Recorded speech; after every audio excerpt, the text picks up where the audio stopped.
Hello, hope you are all well. Welcome to Hit Golf Academy and welcome to another episode of Subscriber Saturday. If you haven't seen this video series before, the concept is really simple. You send me videos of your golf swing, whether that be chipping, putting, 3-woods, 5-woods, drivers, whatever it may be, and I'm going to choose 3 each week to put into my system, put it onto the screen, and hopefully give you a few ideas on what you can work on to improve your games. So we've got 3 different swings today. We've got an iron swing, so we've got 2 iron swings, and we've also got a chip stroke pitch, which is fantastic because it keeps it a little bit more varied when we get different types of shots rather than just maybe driver swings or iron swings. So if you would like the chance to have your swing analysed in this video series, then you can email me at swings@chrisryangolf.com, or if you so wish, you could choose to send me your video via Instagram. My handle there is @chrisryangolf. So feel free, send me as many swings as you like. I'm just going to pick 2 or 3 each week and have a look at them, give them some tips on what they can do. Each week I'm going to try and do different types of swing that maybe have different swing faults. So through this series, if we can cover lots of different faults, lots of different swings, lots of different tendencies, then hopefully one of these might relate to your golf game. Even if it doesn't, it may well mean that you just improve your general knowledge of the game, and that might help you just improve your swing. Let's get started. So we are going to start with Michael Kilty, I think. Michael Kilty, yes. And he sent me through his iron swing here.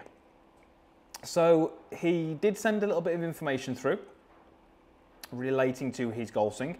So you can see it on the screen there. And the first thing we're going to do is we're just going to play it through just as he sent it. You can see he's done this in slow motion, which just make it a lot easier. And we're just going to let him swing through. Looks to me as if he's got probably something along like the irons of a mid-iron in his hands. Okay, and through to the finish. So let's just move that back to the start. And so Michael sent me this through via email, and he mentioned that he was conscious of his changing body angles. He felt he was standing up a lot in the backswing. We can certainly see there are some sort of changes in his posture as he makes his golf swing. So what's interesting here is that Michael, knows kind of some of the traits in his golf swing, but he's obviously struggling to fix some of these things. So the first thing I would do is I would just try and tidy up posture a little bit. I just think he's possibly got a little bit too much knee flex and puts his pelvis a little bit too level. I'd like to see him take some of that knee flex out, maybe just raise the handle up a little bit, just a few little tweaks in there. Now, what's really interesting is Michael was kind of explaining to me that he felt he was raising up out of his posture in the backswing.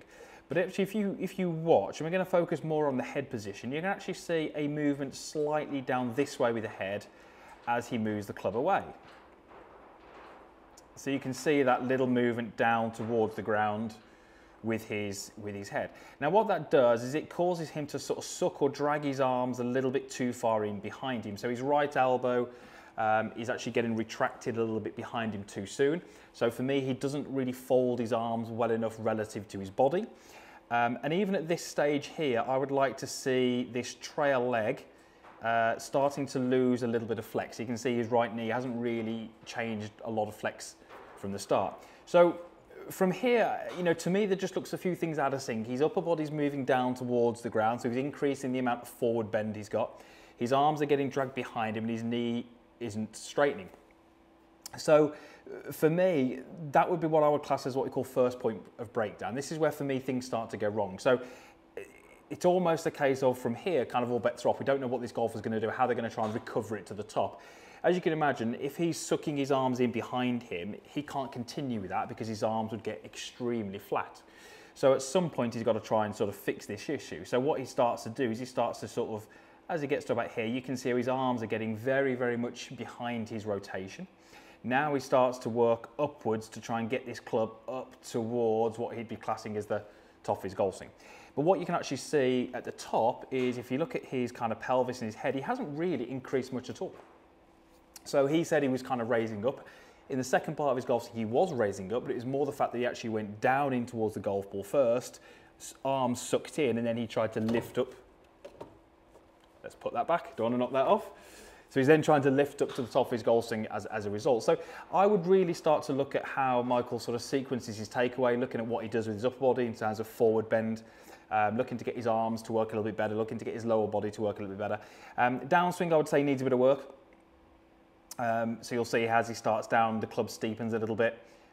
Almost looks to me as if he loses a little bit of control of the golf club between the kind of last 3 fingers on his left hand here. So maybe he could do with a little bit more control there.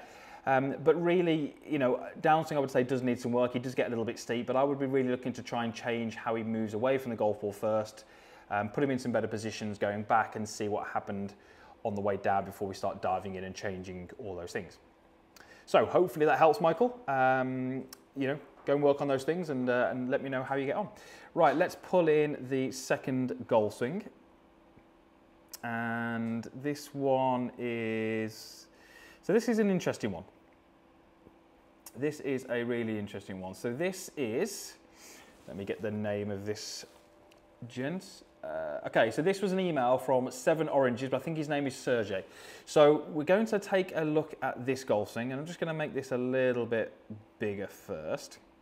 Because what we've actually got here is a body motion, which is really, really strong. Really good movement in the body. But I think there's something that we need to change within setup, which is going to give this golfer hopefully some better movements. So if we take a look at the left-hand side first, and I'm just going to play this swing through for you so you can see it.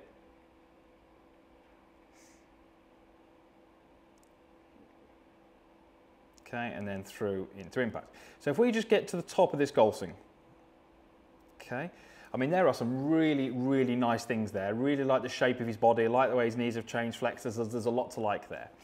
Let's move on to this right-hand side, because it's not that clear to see from this video, because I'd like to see a close-up. My sort of gut feeling here about this golf swing is I would look initially at the hold. I believe his top hand, his glove hand is a little bit too weak, and there's a couple of reasons that I believe that. It's obviously not that easy to see on the screen because we would like to be a bit closer, but just look at the shape that his lead arm is in the setup. A lot of bend in the elbow and a lot of bend in that wrist. So 2 bends here and here. Now we tend to see a bit of shape in the lead wrist, but a little bit too much bend in the elbow. That is for me a trait of someone who has it a little bit too weak in the left hand.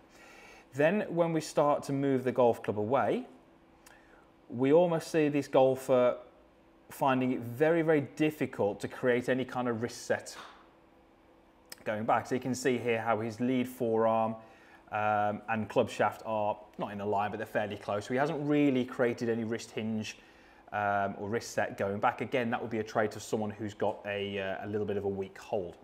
If we go onto this left-hand side, when we get to a position which is sort of getting towards delivery, notice how the lead wrist looks relatively flat.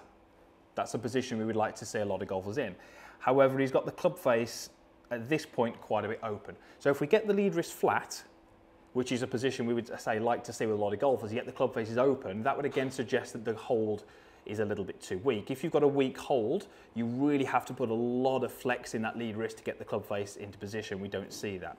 And then the final thing would be over on this right-hand side, we see a really, a lead arm which is breaking down quite a lot through impact. So as we go through here, again, we can see that lead arm, very, very similar to what we saw at setup with the lead wrist breaking down. Again, someone with a weak grip is often going to do this to try and square the club face. I would guess this golfer's going to hit pretty straight shots because I think he'd recover it well, but very, very high, not a lot of power.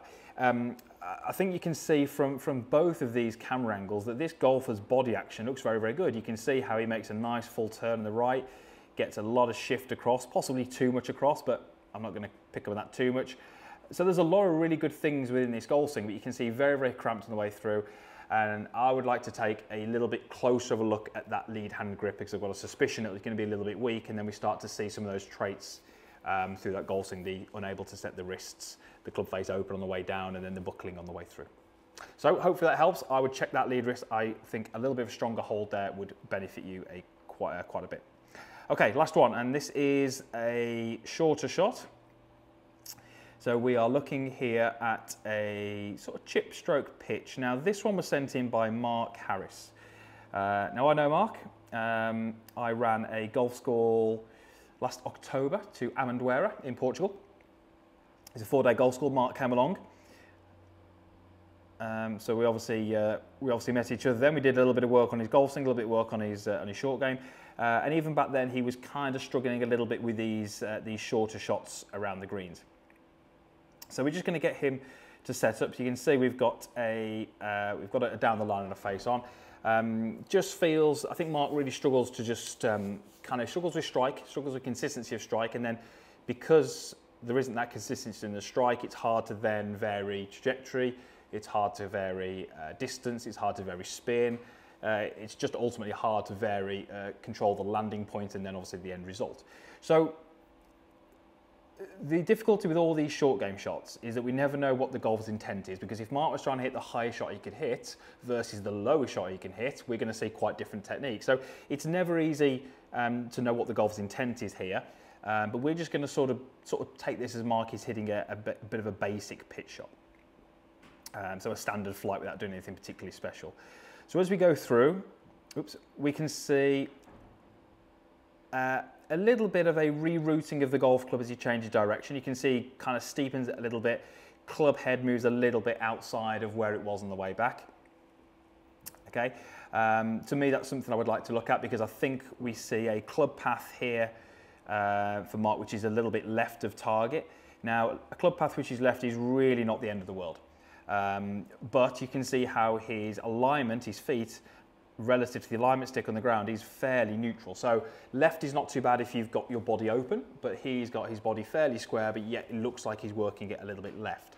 Now, the thing I would really get Mark to do here would be, if we look on the way through, we can see a really low exit of the golf club here. We can see the golf club is exiting kind of out by his hip.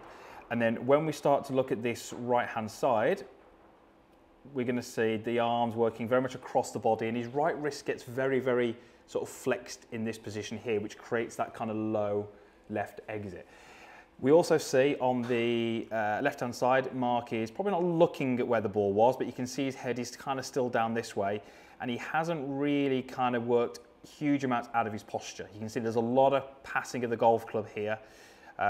So a lot of kind of movement this way without any standing about his posture. So the two things that really work with Mark here, well, three things if you want to talk about. So I would want to try and change the path a little bit. I'd like that path to be a little bit more towards the target.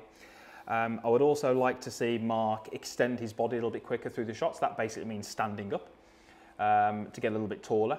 And I would really look at just trying to get Mark to look at his trail wrist and just look at how that works through the golf ball. I would like to get him to do a couple of drills where he feels like he keeps quite a bit of bend in that wrist on the way through, because he will have a bent wrist on the way down, but as you can see through the ball, he really extends this wrist, and that makes the golf club exit quite low and to the left. So I'm not suggesting that I would get Mark to every shot around the greens with a bent right wrist, but I would like to get him to hit some pitch shots where he extends his body a little bit better and he keeps some bend in that trail wrist.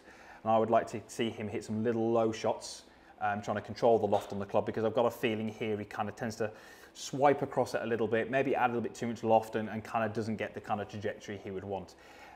Short game for me is all about giving the golfer options, giving them the ability to hit high shots, low shots, control dynamic loft, control angle of attack. If we can control loft and angle of attack and speed, we can pretty much hit shots from any different lie, any different situation, and make a good attempt at getting close to most flags, whether that's behind a bunker, top of a slope, whatever it may be. So, you know, for me, I'd look at trying to change his technique a little bit, but ultimately I would like to give Mark, you know, a few more options around the green. To me, it looks like he would struggle to de-loft the club and hit a low shot in there, so that's kind of what I'd work on. But not a million miles away, and I think, I know Mark practices pretty hard, so I'm sure he'll get a lot better and turn this weakness into a strength. Right, that's it. 3 different shots, obviously a couple of iron swings there and a short game shot. So if you would like your swing analysed, your shot analysed, send it in.